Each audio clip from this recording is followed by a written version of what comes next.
বিদেশে রাজনীতি সহজ, বাংলাদেশে রাজনীতি করতে লাগে দুর্মুজ বাহিনী, পিস্তল বাহিনী,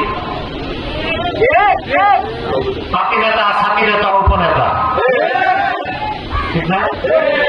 রাজনীতি করতেই বাংলাদেশে। যারা রাজনীতি করে তারা তো শিক্ষিত।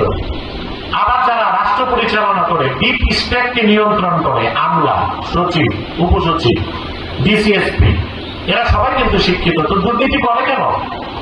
তার কারণ হচ্ছে বাংলাদেশের প্রচলিত শিক্ষা ব্যবস্থায় তাদেরকে আমরা ইতিহাস শিখাই, সাহিত্য শিখাই, ভূগোল শিখাই, পৌরনীতি, অর্থনীতি, সমাজনীতি পড়ায়, পররাষ্ট্রনীতি পড়ায়, বিজ্ঞান শিখায়, বিজ্ঞানের যত শাখা আছে, physics, chemist, zoology, botany, cosmology সব পড়ায়।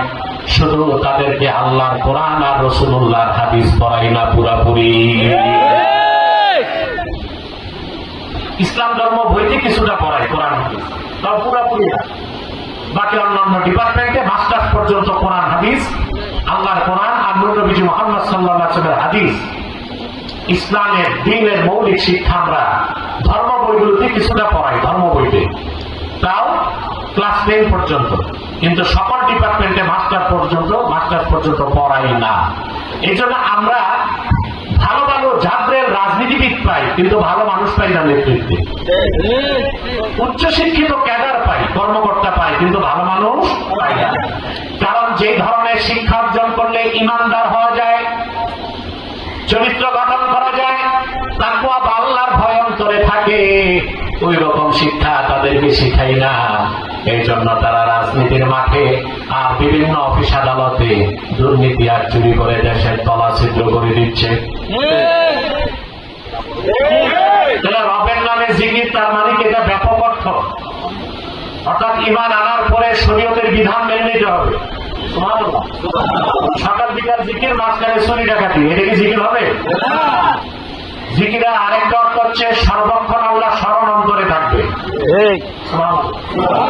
রমজান মাসে দেখবেন বাঙালি গুনার কাজ করে না, ভয় পায় আল্লাহকে। আল্লাহ রমজানে দেখেন আর শাওয়াল মাসে দেখেন না।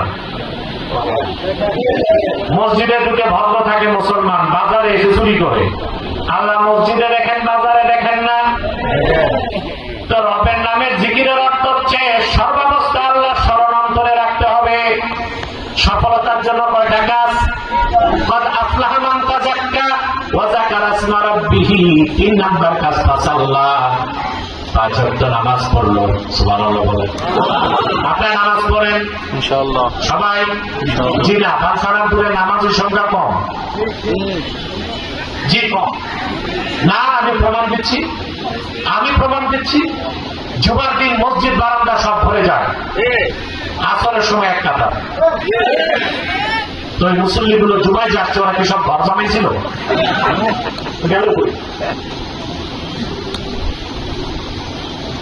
পরের দিন ফজরে দেখা যায় মুসল্লি 3 জন, ইমাম মুয়াজ্জিন খাদেম।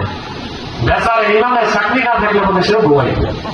তাই কি নামাজি বেশি বাংলাদেশে না কম?